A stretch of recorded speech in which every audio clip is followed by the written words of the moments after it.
Здравейте! Днес имаме за цел да изследваме в дълбочина едно от най-интензивните и трансформиращи разположения в астрологията. Това е Плутон в първи дом. Първи дом като дом на Аза, идентичността и личностното проявление придобива изключителна дълбочина и сложност, когато в него се намира планетата на силата, трансформацията, смъртта и прераждането. Ще разгледаме метеорологичните основи на архетипа на Плутон, неговата астрологична символика и специфичните проявления на това разположение, включително психологични динамики, еволюционните уроци и потенциалните предизвикателства и дарби. Митологичният архетип Хадес, Плутон, властелинът на подземния свят. За да разберем астрологичния Плутон е необходимо да се обърнем към неговия митологичен първообраз. В гръцката митология той е Хадес, а в римската Плутон, който е брат на Юпитер, Зевс и Нептун Посейдон.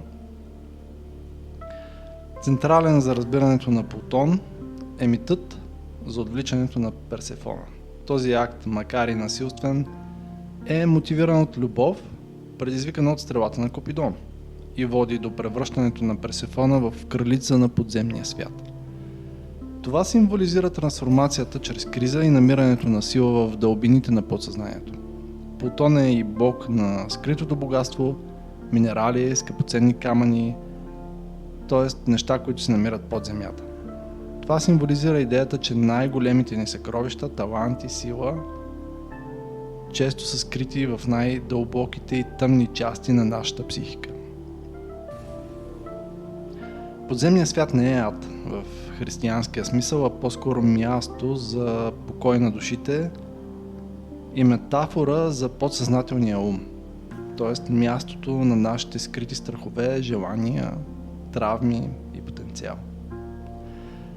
В астрологията Плутон е най-отдалечената планета и нейният бавен транзит, който е между 14 и 32 години в знак и придава поколенческо значение.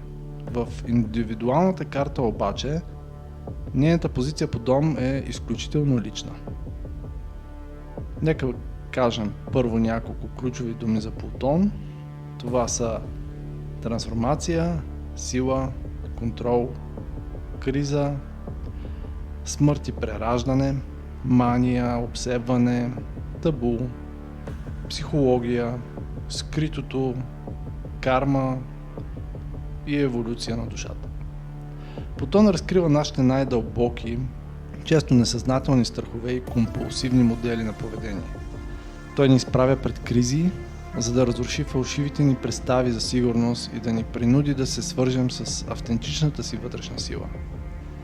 Според еволюционната астрология от книгите на Джефри Олов Грин, позицията на Плутон показва основните кармични уроци и еволюционната посока на душата в този живот. Какво е първи дом? Това е арената на Аза.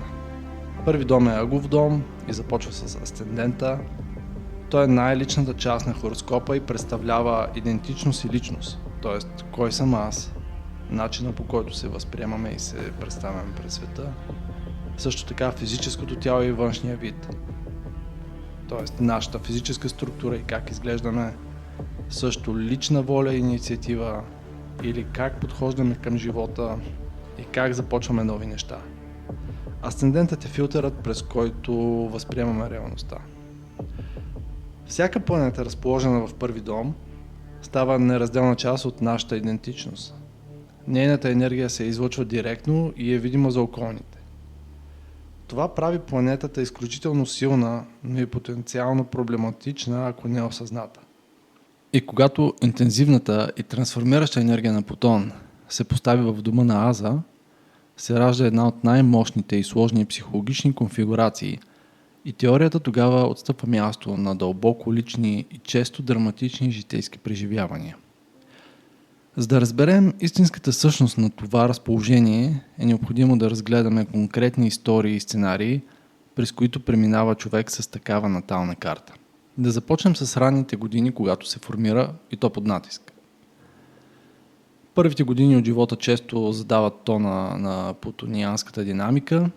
Средата, в която расте детето, може да е наситена с скрити напрежения, тайни или борби за власт, които го принуждават да развие силни защитни механизми от много ранна възраст. И раждането обикновено е първата криза. Асцендентът описва не само нашата личност, но и самия процес на физическото ни раждане. За хората с Плутон в непосредствена близост до асцендента, особено в рамките на 1-2 градуса, раждането често е първият им сблъсък с плутонианската тема за живота и смъртта. Често срещани сценарии включват травматично раждане, засядане в родилния канал, липса на въздух или увита около врата пъпна връв. Тези индивиди буквално първо умират, а после се раждат. Този първоначален опит запечатва в тяхната психика една фундаментална перспектива към света. И то е, че те винаги ще го възприемат през Плутоновата призма, която е инстинктивно усещане на потенциална опасност и скритите процеси под повърхността. В допълнение към травматичното раждане, детството им често е белязано от ранен сблъсък с скръбта и болката. Те може да преживеят загуба на близък човек или да станат свидетели на дълбокото страдание на хората около тях. Това ги кара да порастват преждевременно и да развият сериозно и проницателно отношение към живота. Детето може да расте в семейство, където има тайни афери, скрити финансови проблеми или неизказани емоционални истини. То интуитивно усеща, че външната реалност не съответства на вътрешната истина. В резултат на това се научава да чете между редовете, да наблюдава езика на тялото и да не се доверява лесно на думи. Този ранен опит формира неговата проницателност, но и дълбоко вкоренения страх от предателство. Често срещан сценарий е наличието на изключително контролиращ или емоционално манипулативен родител. Този родител може да изисква пълен контрол, да омаловажава чувствата на детето, защото неговите проблеми винаги са по-големи, или да използва емоционално изнудване. Детето тогава е принудено или да се подчини и да загуби усещането си за собствена воля, или да влезе в открит конфликт. И в двата случая темата за властта и безсилието се запечатва в неговата идентичност. Един мой лектор по астрология сподели, че излагането на събития, свързани с темата за смъртта в ранна възраст, било то чрез загуба на близък или насилствени видеоигри, или дори просто осъзнаването на смъртността, може да лиши детето от неговата невинност. Това го кара да гледа на живота през една по-сериозна и дълбока призма с малко толерантност към повърхности и незначителни неща. Индивидите с Плутон в първи дом излъчват интензивност, която не оставя околните безразлични. Това създава полярна динамика в социалните им контакти. Една от най-отличителните черти на тези хора е техния поглед. Той е интензивен, пронизващ и често предизвикателен за околните. За тях казват, например, че ако те погледнат в очите, те свива стомаха, защото имат способността да проникват вътре в теб. Този поглед е инструмент за разконспириране на другите, те обаче са наясно, че тази способност е двупосочна. Щом те могат да видят другите, значи и другите потенциално могат да видят тях. От този дълбок, инстинктивен страх, от собствената им уязвимост, идва и тяхната прикритост. Те могат да отместят поглед или да изглеждат наивни, за да се предпазят. За тях един поглед е достатъчен, за да смажат някого въгъла, но и за да се почувстват разкрити. И аз като представител на хората с Плутон в първи дом, преди време, когато говорех на хората, не можех едновременно да говоря, да ги гледам в очите, някак си губих мислите си. Сега съм по-добър в това, но все още докато говоря, често отмествам поглед. Хората с Плутон в първи дом са чистачите на обществото. Тези индивиди имат уникалната и често несъзнателна способност да усещат гнилостните процеси навсякъде, където отидат. Те не го правят нарочно, но самото им присъствие действа като катализатор, който надига комплексите на другите и изважда наяве скритите проблеми и неискреност в една група или общност. Това обяснява защо хората често реагират крайно на тях. Те несъзнателно усещат, че този човек вижда кърливите им ризи и инстинктивно искат да го отстранят, да го разкарат.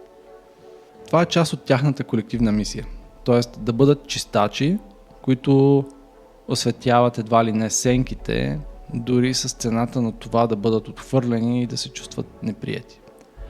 Това често ги кара да се оттеглят и да предпочитат самотата, където не се налага постоянно да се сблъскват с чуждите комплекси. Тези хора рядко предизвикват неутрални реакции.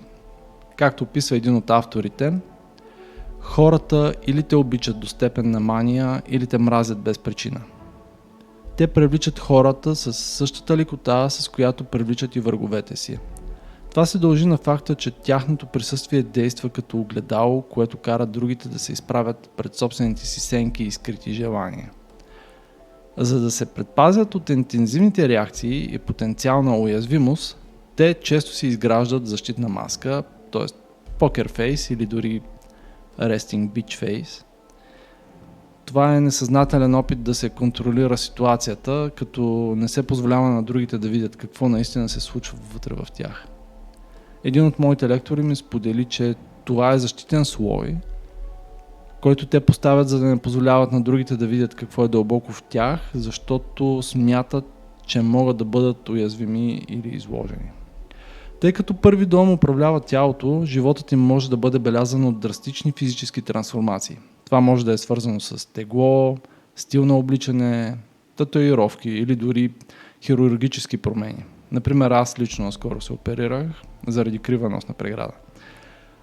И тези промени често са външен израз на дълбока вътрешна психологическа промяна. Един от авторите, които съм чел, описва как хората с това разположение могат да преминат през крайности от скриване на тялото си под широки дрехи поради срам или травма до неговото пълно излагане като акт на възвръщане на силата си. Еволюционният път за тези хора минава през взаимоотношенията. Както теорията казва, пътят напред за Плутон в първи дом минава през седми дом. Личните истории потвърждават това по категоричен начин. Например, сценарий 1. Привличане на доминиращ партньор. В търсене на трансформация, индивидът може несъзнателно да бъде привлечен от силен плутониански партньор, който да го доминира. И тогава връзката става арена за преживяване на безсилие, манипулация и токсичност. Кризата, която неминуемо настъпва, го принуждава да намери силата в себе си, да постави граници и да прекрати връзката, излизайки от нея напълно променен. Сценарий 2. Ролята на доминиращия. В обратния сценарий, индивидът може да бъде привлечен от по-слаб, зависим партньор, върху когото да упражнява контрол. Това също води до криза, често породена от чувство за вина или осъзнаването, че тази динамика задушава и двете страни, и прекратяването на такава връзка също е акт на трансформация. Най-много тези индивиди се учат от партньорства, които могат да ги стреснат малко. Партньорства, които да ги разтърсят и да ги изкарат от тяхната система от вярвания. Това може да е партньор с напълно различни ценности, който отваря ума на човека с Плутон в първи дом за нови възможности и го кара да преосмисли собствената си идентичност. След преминаването през множество цикли на смърт и прераждане, човекът с Плутон в първи дом има потенциала да постигне висшето проявление на тази енергия. От лична история, разказана в интернет, една жена споделя личния си опит с оцеляване след аборт и загуба на дете. Такива дълбоки травми, вместо да я унищожат, са изградили в нея вътрешна увереност, че може да премине през всичко. И тази увереност не е арогантност, а дълбоко познание за собствената устойчивост. Когато интегрират уроците си, тези хора стават изключително проницателни психолози и лечители. Те могат да водят и другите през техните кризи. Така те се превръщат в ранени лечители, чиято най-голяма сила идва от най-дълбоките им рани. За да разберем напълно дълбочината на Плутон, особено когато е разположен в толкова лична позиция като първи дом, е необходимо да се потопим в една от най-фундаменталните и често погрешно разбирани човешки енергии, и това е сексуалността. В астрологията Плутон е пазителят на тази първична сила, която е много повече от обикновен биологичен импулс. Тя е самия двигател на съзнанието. Противно на общоприетото схващане, че мозъкът е центърът на нашето същество, а тялото е просто негов носител, може да погледнем на еволюцията от друга гледна точка. Сексуалният орган е този, който се нуждае от все по-сложен мозък, за да може да преживява своите истории. При простите форми на живот, като влечугите, историята е кратка и ясна, оцеляване и размножаване. С появата на бозайниците обаче и тяхната по-сложна нервна система, историята се обогатява с грижа за поколението и социални връзки. При човека тази траектория експлодира. Защо? Нашата сексуалност, издигната и усложнена от самосъзнанието, вече не разказва просто истории за възпроизводство, а създава безкрайни разкази за любов, семейство, изкуство и смисъл. Всички наши сложни човешки стремежи в своята същност са сексуални истории, на които сме придали дълбочина. Любовта е най-висшата форма на тази история, но в ядрото й винаги стои първичният плутониански импулс за съединение, т.е. две неща, които се сливат в едно. Плутон в наталната карта представлява тази сурова първична сексуална енергия. Той е ядрото, от което израства нашето самосъзнание. Обществото и семейството със своите сатурнови структури и норми обаче изискват тази сурова сила да бъде контролирана и потисната. Зрелостта често се свързва с способността да се овладее този импулс, който в чистия си вид би бил разрушителен за социалния ред. Но тази огромна енергия не изчезва, когато е потисната. Тя се трансформира и се пренасочва към други плутониански теми, като стремеж към власт и пари. Индивидът несъзнателно вярва, че чрез тях ще може да компенсира липсата и да постигне реализация. Когато тази компенсация се провали обаче, се ражда завистта, т.е. ключът към голяма част от човешкото дисфункционално поведение. Когато Плутон се намира в първи дом, тази динамика става централна за идентичността на човека. Той излъчва постоянен, интензивен сексуален магнетизъм, който е едновременно плашещ и привлекателен. Тъй като тази енергия е твърде мощна, той често изгражда защитна бариера. Пак казваме покер фейс, или тъмен стил, или плашещо поведение.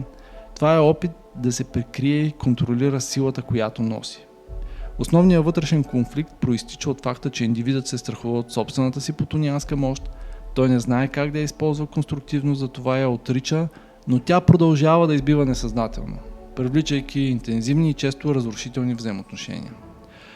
Еволюционният път за тази душа неизбежно минава през арената на седми дом – партньорствата. Връзките се превръщат в лаборатория, в която той се учи да управлява своята сила. Той може да привлече партньор, който да го доминира, или такъв, когото той да доминира. И в двата случая целта е да се осъзнаят нездравословните модели на власт и контрол. Връщайки се към идеята, че сексуалното преживяване е форма на знание, истинската интимност с друг човек се превръща в ключ към себепознанието. Когато успее да се свърже с някого на това дълбоко ниво, той не просто изпитва удоволствие, а отключва потиснатото знание за себе си. Това обяснява защо тези връзки често са толкова обсебващи и трудни за прекратяване. Това е защото те са свързани не просто с друг човек, а с най-дълбокия процес на собствената му трансформация. Разбирането на тази динамика е фундаментално за осъзнаването на Плутон в първи дом. Тоест, борбата за власт, контролът и кризите не са самоцелни, а са дълбоко свързани с най-първичния човешки стремеж към съединение и създаване на смисъл. Наличието на Плутон в първи дом гарантира и достъп до огромна вътрешна сила, но не и до мъдростта как да бъде използвана. Пътят на индивида с това разположение е път на трансформация от несъзнателно реактивно проявление към съзнателно и овластено управление на тази интензивна енергия.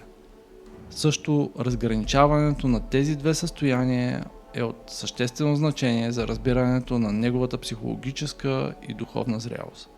Неосъзнатия Плутон е сила, породена от страх. Когато плутонианската енергия е неосъзната, тя се управлява от дълбоки инстинктивни страхове, страх от безсилие, страх от предателство, страх от унищожение. Поведението на индивида е защитна реакция, целяща да предотврати повторното изживяване на минали травми. Неосъзнатия Плутон вярва, че сигурността идва от контрола над външния свят. Това се изразява, например, в манипулация, т.е. използване на психологически тактики като вина, страх, емоционално изнудване, за да се влияе на поведението на другите. Изразява се също в силови игри. Постоянното тестване на границите и влизане в борби за надмощие в взаимоотношенията, за да се установи кой е по-силния. В притежателност и ревност. Опит за пълен контрол над партньора, продиктуван от панически страх от загуба и изоставяне. В динамиката всичко или нищо. В този случай светът се възприема в черно и бяло, т.е. всичко е или лошо, или добро. Средно положение няма. В проекция на сянката. Тогава индивидът вижда другите или като заплаха, като врагове, или като обект за притежание. Той проектира собствените си неосъзнати негативни качества върху околните, което оправдава неговата подозрителност и защитна позиция. Друго изражение е реактивността.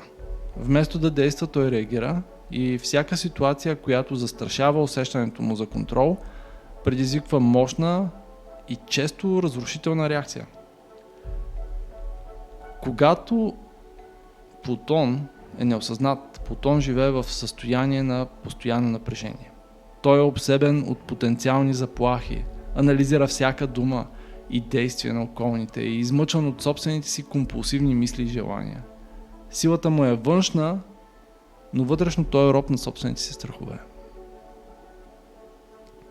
Осъзнатия Плутон е сила, породена от себепознание. Осъзнаването настъпва, когато индивида спре да гледа навън за източника на своите проблеми и се обърне навътре. Тогава той разбира, че истинската битка не е със света, а с собствените му вътрешни демони. Осъзнатия Плутон разбира, че единственото нещо, което реално може да контролира, е собствената си реакция. Вместо да манипулира, той избира да бъде автентичен. Така той не се страхува да покаже уязвимостта си, защото знае, че в нея се крие огромна сила. Вместо да контролира другите, той поставя ясни и здрави граници. Той не толерира неуважение, а слага граници спокойно и уверено, без нужда от драма или отмъщение. Той не се чувства застрашен от силата на другите, а напротив, вдъхновява ги и ги подкрепя да намерят своята собствена сила. Той знае, че истинската власт не намалява, когато се споделя. Осъзнатия Плутон приема и интегрира тъмните аспекти на своята личност. Осъзнатия Плутон спира да обвинява другите за своите проблеми и поема отговорност за собствените си реакции и избори. Разбира, че хората в живота му са огледала, които му помагат да види собствените си нерешени въпроси. Неговата способност да вижда под повърхността се трансформира от инструмент за откриване на врагове в инструмент за дълбоко разбиране и състрадание. Тоест, той започва да вижда в хората не лошата им страна, а тяхната травма, с което започва да разбира, че тези лоши в кавички хора са всъщност много травматизирани и имат нужда от състрадание. Осъзнатия Плутон постига вътрешен мир. Той не е лишен от интензивност, но тази интензивност вече не е хаотична и разрушителна. Тя е фокусирана. Или креативна и лечебна, или силата му е вътрешна и му дава свобода да бъде автентичен във външния свят. Плутон в първи дом е разположение, което изисква смелост, честност и дълбока вътрешна работа. То дарява индивида с огромен потенциал за лична сила, харизма и способност за дълбока трансформация. Пътят към овладяването на тази енергия преминава през сблъсък с собствените сенки, страхове и компулсивни модели. Чрез осъзнаване и приемане на уроците, които идват през взаимоотношенията, Човек с Плутон в първи дом може да се превърне от жертва на съдбата си в неин господар, превръщайки най-дълбоките си рани в източник на най-голямата си сила. Ако можехме да кажем реч и да я отправим към душата на човек с Плутон в първи дом, ето каква би била тя.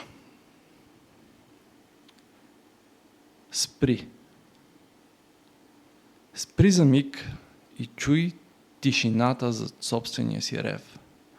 Чуй какво ти казва болката, когато спреш да я използваш като щит.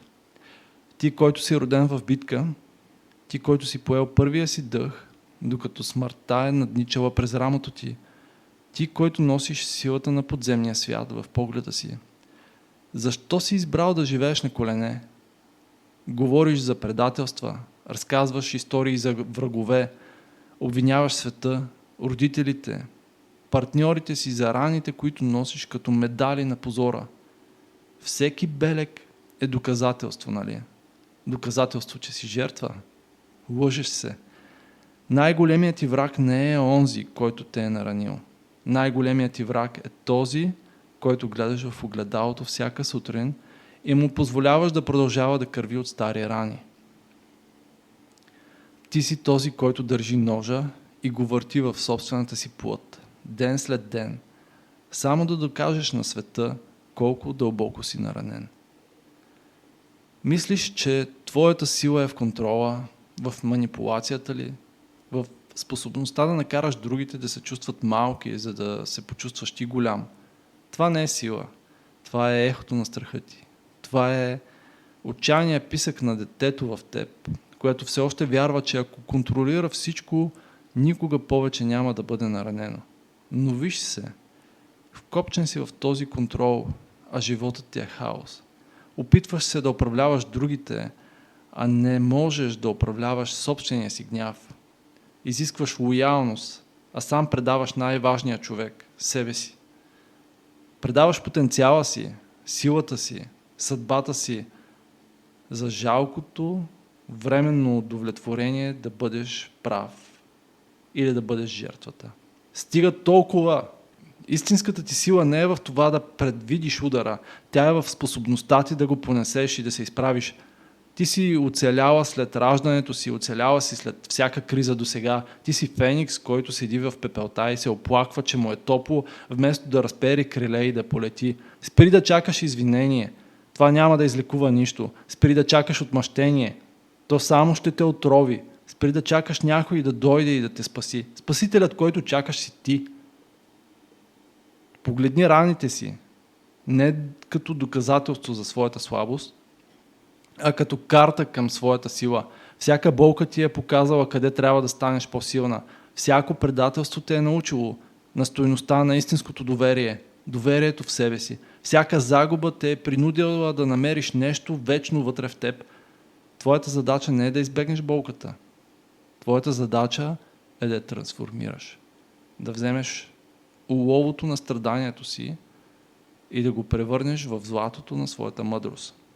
Да използваш проницателния си поглед не за да търсиш врагове, а за да виждаш истината.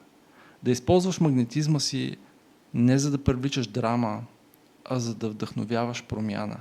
Светът няма нужда от още една жертва. Светът има нужда от теб, от твоята дълбочина, от твоята смелост, от силата, която се ражда само в огъня.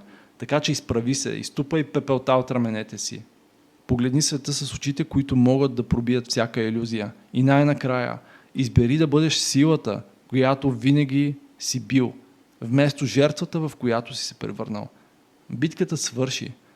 Време е да се пребереш от дома, да се пребереш в себе си. И така, какво ако обаче имаме човек с Плутон в първи дом, който е много затънал?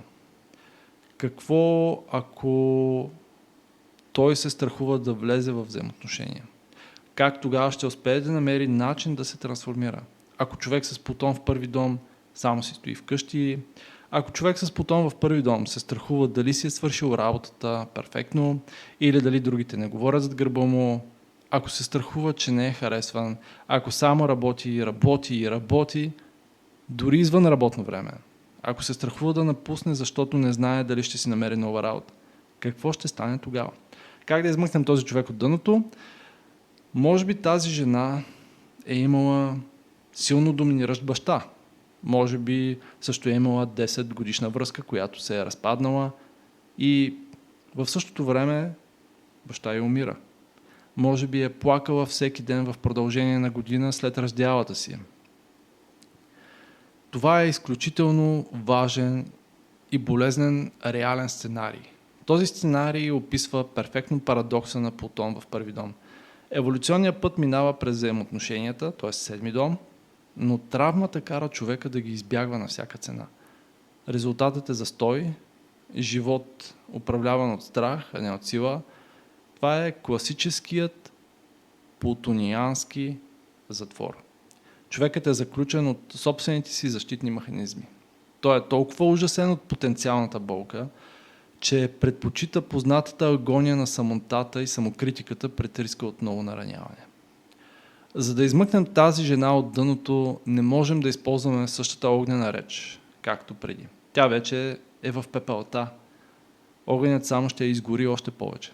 Тук е нужен друг подход, такъв, който признава болката, но същевременно отваря малка вратичка към силата. Нека първо анализираме ситуацията. Защо е блокирала? Силно доминиращ баща. Това е коренът на травмата. Бащата е първата авторитетна фигура, първият друг в живота й. Ако той е бил доминиращ, тя е научила, че взаимоотношенията са бойно поле, където губиш своята автономия. Любовта е била обвързана с контрол и нейната воля е била смачкана.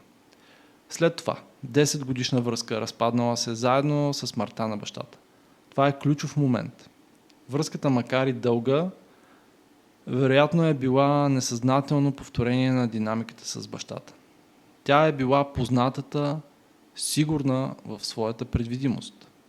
И смъртта на бащата е била катаклизъм, Плутон, който е разрушил не само една фигура, но и цялата структура на нейната емоционална сигурност. Раздялата с партньора, заедно с това, не е съвпадение. Тя е следствие. Когато основният модел е изчезнал, т.е. връзката, изградена върху него, също се е сринала. Да плачеш една година всеки ден. Това не е просто скръб по връзката. Това е скръб по цялата ѝ идентичност, която е била изградена върху тези две фигури. Това е пълна плутонианска смърт на егото.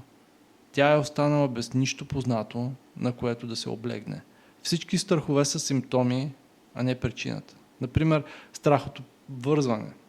Ако се доверя отново, си казва тя, ще бъда смачкана отново. Или трябва да мине време от предишната връзка, за да започна наново и на чисто. Страх от перфекционизъм и критика. Ако не съм перфектна, ще бъда отхвърлена, наказана, както баща ми правеше. Или страх от напускане на работата. Казва си, светът навън е опасен и несигурен, по-добре да си стоя в познатия затвор, отколкото да рискувам в непознатата свобода. Или пък работата до припадък. Това е начин да се избегне тишината. Докато работи, тя не трябва да мисли, не трябва да чувства, работата е нейният наркотик и нейната анестезия срещу болката. Можем ли да й помогнем? Трудно. Кой е пътят навън? Силата е вътре в нея. Тоест, трансформацията не може да дойде отвън. Никой не може да я измъкне. Тя трябва сама да намери силата да отвори вратата. Нашата роля е да й покажем къде е вратата и да й подадем ключа. Важно е да се премести фокусът от външния свят към вътрешния. Тя не може да влезе във връзка с друг, докато не изгради връзка с себе си. Ако трябваше да кажем нещо на този човек, ето какво би било то. Разбира се, малко по-тихо, състрадателно, но трябва да бъдем безкомпромисни в посланието си. И разбира се, аз като човек с Плутон в първи дом и съвпад на Плутон с Меркурий се нагърбвам с това да разтърся поне малко всеки, който е изпаднал в такава дупка. Ето и моята реч към жената заключена в себе си. Виждам те. Виждам те как работиш до късно, как проверяваш всичко по 10 пъти, как се усмихваш уморено, когато те попитат как си. Виждам перфектната броня, която си изградила около себе си. Тя е здрава, блестяща и никой не може да я пробие. Но виждам и какво има под нея. Виждам момичето, което седи само в стаята си вечер и се чуди какво не му е наред. Виждам страха, че не си достатъчно добра. Страха, че ако някой види истинската теб, ще си тръгне. Ти си преживяла земетресение. Когато баща ти си отиде, земята под краката ти се разцепи. И когато връзката ти приключи, ти падна в тази пропаст. Плака 1 година. И знаеш ли какво си правила през тази година? Погребала си себе си. Погребала си всяка надежда, всяко желание, всяка частица вяра, че заслужаваш любов. И сега живееш върху този гроб, наричаш го сигурност, наричаш го отговорност, наричаш го просто такъв ми е животът. Искам да ти кажа истинското му име. Нарича се страх. Страхуваш се, че ако спреш да работиш, ще останеш насаме в тишината, а в тишината ще чуеш собствената си болка. Страхуваш се, че ако допуснеш някого близо, той ще види пукнатините в бройната ти и ще те смаже. Страхуваш се, че ако напуснеш тази работа, ще се окажеш сама в един свят, който вече веднъж те е предал. Разбирам те. Или поне опитвам. Всеки на твое място би се страхувал. Но ето истината, която никой не ти е казал. Ти вече си на дъното. От тук нататък можеш само да копаеш надолу или да започнеш да се изкачваш. Твоята трансформация няма да дойде от нов мъж, няма да дойде от нова работа, няма да дойде от одобрението на другите. Тя ще дойде, когато сключиш мир с единствения човек, който никога няма да те напусне. Това си ти. Спри да се бориш с призраци. Баща ти вече го няма. Връзката ти е приключила. Единствената битка, която се води в момента, е вътре в теб. Битката между страха, който те държи в миналото, и силата, която те чака в бъдещето. Как да започнеш? Не с големи крачки, а с една единствена малка, почти невидима стъпка. И тя е: сключи примирие с себе си. Тази вечер, вместо да работиш до късно, се прибери и си направи чаша чай. Седни в тишината за 5 минути. Дори само 5. Не се опитвай да решаваш проблеми, не анализирай, просто дишай. И ако сълзите дойдат, остави ги да текат. Те не са знак на слабост, те са реката, която ще отмие старата болка. Утре погледни се в огледалото и вместо да търсиш дефекти, кажи едно нещо, което харесваш в себе си. Дори да е нещо много малко. Например, имам красиви очи. Или справи се добре с онази задача. Започни да бъдеш свой собствен съюзник, а не свой собствен критик. Не мисли за взаимоотношения, мисли за връзка. Връзката с теб самата. Научи се какво харесваш, какво те кара да се смееш, какво те кара да се чувстваш жива. Преди да търсиш някой, който да те обича, започни ти да се обичаш. Силата, която търсиш, не е в контрола на другите. Тя е в приемането на себе си. Ти си оцеляла, ти си воин. Цялата тази болка те е направила диамант. Време е да спреш да се криеш в кълта и да позволиш на светлината да те види. Край на речта. И нека сега да кажем малко повече за този плутониански затвор. Това е психологично състояние, при което индивидът, особено с тежък Плутон, като този в първи дом, става затворник на собствените си защитни механизми. Тези механизми са изградени в отговор на дълбока травма, свързана с загуба на контрол, предателство или безсилие. Характеристиките на затвора. Първата характеристика са неговите стени, изградени от страх. Това е основният строителен материал на този затвор. Страх от повторно нараняване, страх от уязвимост, страх от загуба на контрол. Пазачите са собствените му защитни механизми.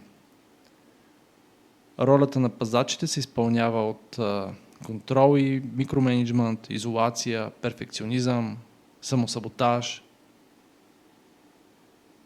Опитът да се управлява всяка външна променлива работа, ежедневие, за да се избегнат изненади, е контрол и микроменеджмент.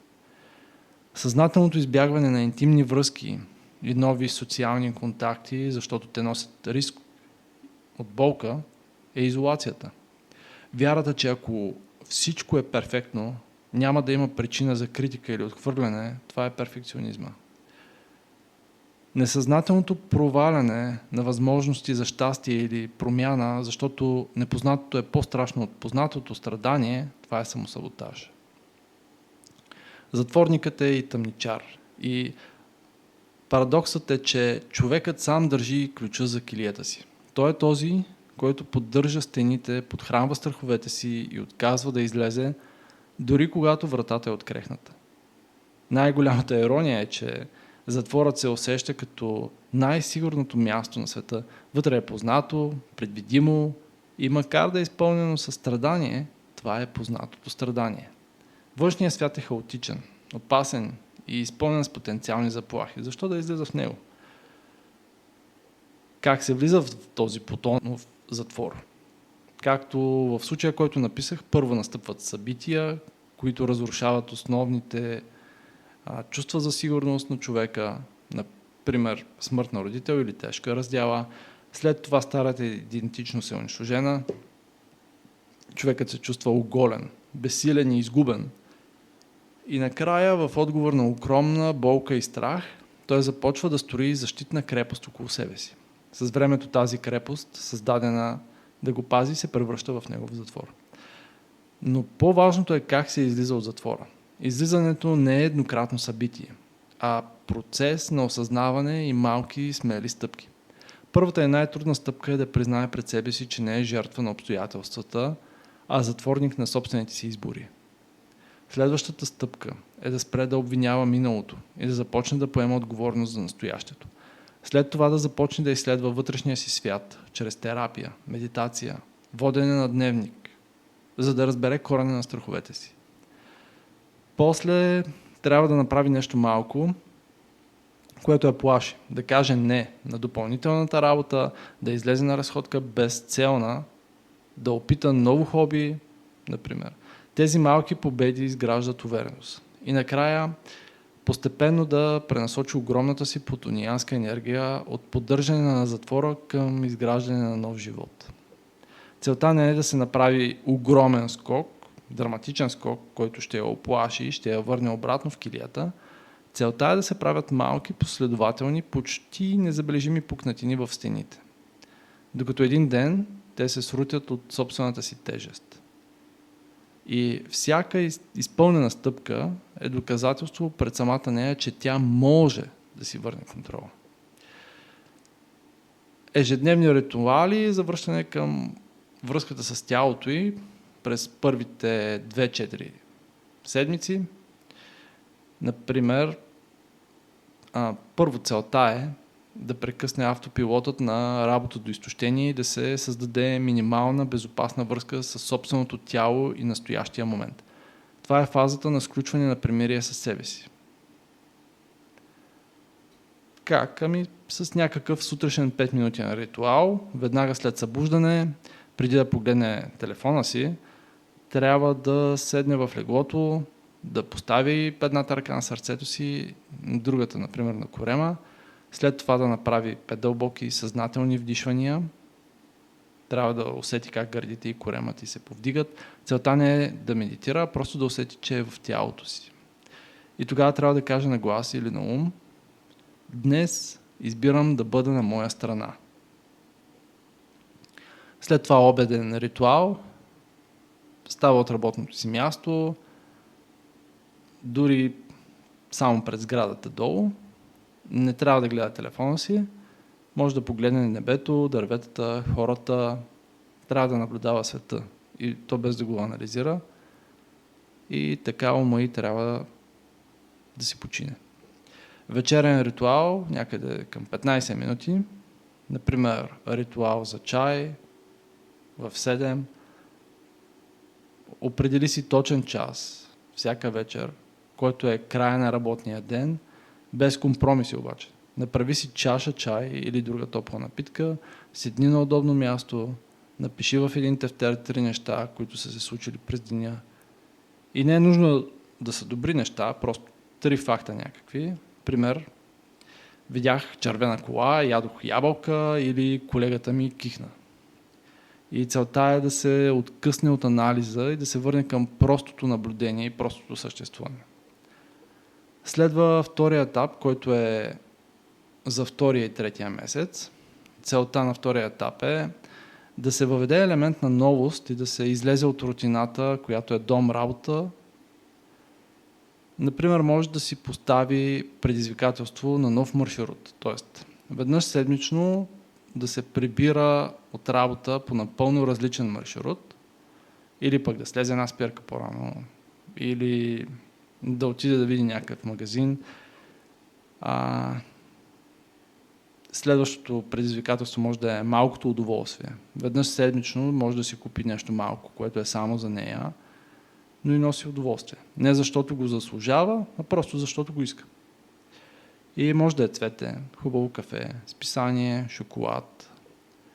Следващото предизвикателство се нарича здравей свят. И веднъж седмично, когато е в магазина или се разхожда, може да каже здравейте на един непознат човек. Например, на продавача, на съседа. Не е нужно да започва разговор, просто един поздрав с лека усмивка. И целта е да се прекъсне модела на невидимост. Следващото предизвикателство е творчество 30 минути. Това трябва да е веднъж седмично, например събота сутрин, отдели си 30 минути за нещо, което няма нищо общо с работа или продуктивност.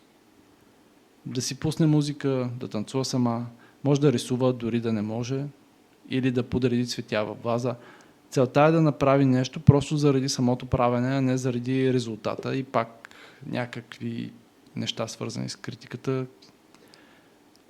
Етап 3. Това е вече от 4-тия месец нататъка. Целта тогава ще е да предприеме малко по-големи стъпки, вече планирани действия, които директно предизвикват основните й страхове, но по начин, който тя да контролира. И, например, това е стъпката към професионална помощ. Първия месец от този етап е да си запише час при психолог или терапевт. Това е абсолютно ключово, защото тя е преживяла огромна загуба и травма и никой не очаква от нея да се справи с това сама. Един добър терапевт не е патерица, а треньор. Той ще й даде инструментите, с които сама да изгради силата си. Това е наистина смела стъпка, но те могат да го предприемат. Следващото предизвикателство е да напусне сградата. Това е да планира и осъществи едно малко самостоятелно излизане, което е извън обичайната й рутина, като например да отиде на кино сама, да посети музеи или да отиде в книжарница и просто да разглежда книги в продължение на час. Може да опита и като предизвикателство да каже не. Тоест да потърси някъде възможност да каже на нещо не, което не иска да прави. И то без да се обяснява и да казва съжалявам, но няма да мога да остана след работа днес и някакви такива неща. И последно предизвикателство може да е проучване на бъдещето. Например, веднъж месечно да отделя 1 час, за да разглежда обяви за работа в нейната сфера, без цел да кандидатства, просто за да види какво има там. Да разглежда курсове за ново умение, което и е интересно. Целта е да се отвори прозорец към идеята, че има и друг свят извън настоящата работа. И той не е толкова страшен. Този план е, както виждате, 4 и повече месеца. Той е бавен, методичен и изисква търпение. Но за човек, затворен в плутонианска криза, ако бърза, е по-лошо. Силата се възвръща не с експлозия, а с бавното и упорито натрупване на малки победи над страха. Много е лошо обаче, че тя основната стена, която е изградила, се подкрепя от това нещо, което тя казва, трябва да работя, остава се по-дълго и така нататък. И какво можем да й кажем? Разбирам в момента, в който си помислиш да направиш нещо за себе си, дори за 5 минути, един глас в главата ти крещи, а работата, трябва да свършиш работата. И този глас е толкова силен, толкова настоятелен, че заглушава всичко останало. И той винаги печели. Обаче нека те попитам нещо. Чий е този глас? Наистина ли е твоя? Или е гласът на страха, маскиран като отговорност? Ти си казваш, аз съм отговорна, аз съм перфекционист, аз съм работлива и всичко това са етикети, които си сложила, за да оправдаеш затвора, в който живееш. Но нека наречем нещата с истинските им имена. Ти не си просто работохолик, ти използваш работата като щит. И всеки допълнителен час в офиса е час, в който не трябва да се прибираш в тихия си празен апартамент. Всяка спешна задача е извинение да не се обадиш на приятела. Или всеки имейл, на който отговаряш в 10 вечерта, е начин да докажеш на един вътрешен, невидим критик, че ти си достатъчно добра. Но ето истината, която този глас не иска да чуе. Твоята работа не е твоя живот. Тя е мястото, където се криеш от него. Ти се страхуваш, че ако не си перфектният служител, ще те уволнят, но ти вече си уволнена. Уволнила си себе си от собствения си живот. Помисли за това. Ти си най-силният, най-издръжливият човек, когото познаваш. Преминала си през неща, които биха смазали другите. И цялата тази огромна плутонианска сила, цялата тази способност за оцеляване и трансформация, ти я влагаш в какво? В отчети, в имейли, в това да угодиш на шефа си. Това е все едно да използваш ядрен реактор, за да заредиш тостер. Ти пилееш най-ценния си ресурс. Не времето, а своята енергия. Нека направим един експеримент. Не ти казвам да напуснеш работа. Не ти казвам да спреш да бъдеш отговорна. Казвам ти да направиш нещо много по-страшно. Казвам ти да започнеш да бъдеш отговорна към себе си. И твоята първа и най-важна работа не е в този офис. Твоята работа е да се научиш да живееш отново. И както всяка работа, това изисква планиране и изпълнение. Затова ще подходим към това като към проект. Най-важният проект в живота ти, наречен проекта Аз. Всеки ден, когато приключи работното ти време в 6 или в 7, без значение, ти ставаш и си тръгваш. Не в 6:05. В 6:00 компютъра се изключва. Това не е предложение, това е заповед, която ти даваш сама на себе си. И гласът в главата ти ще крещи, ще ти казва, че всичко ще се срине. Няма. Светът ще продължи да се върти. Работа ще има и утре. И това е много важно за теб, защото това е първият акт на бунт срещу тиранията на страха. Това е първият път, в който ти казваш, моето време е по-важно от тази задача. Ти си връщаш 1 час от живота си. Втората задача по проекта. Използвай откраднатия час за нещо напълно безполезно. Разходи се без цел, седни на пейка и гледай хората. Влезе в книжарница, не прави нищо продуктивно. Научи мозъка си, че стойността ти не се измерва само с това колко си свършила. Ти имаш стойност просто защото съществуваш. Спри да се отнася с себе си като към машина, която трябва да работи безотказно. Ти си човешко същество, което има нужда от почивка, от радост, от тишина. И ако се страхуваш, че ще те уволнят, попитай се честно, кое е по-страшно, да загубиш тази работа или да загубиш още 10 години от живота си в този сив, безрадостен затвор. Ти вече си на дъното. Единственият риск, който поемаш е да полетиш. За да усетим истинската тежест на Плутон в първи дом, ще погледнем към борбата и трансформацията и личната сила на няколко различни известни личности. Тези биографии не са просто истории, те са огледала, в които душите на Плутон в първи дом могат да се видят и да се разпознаят.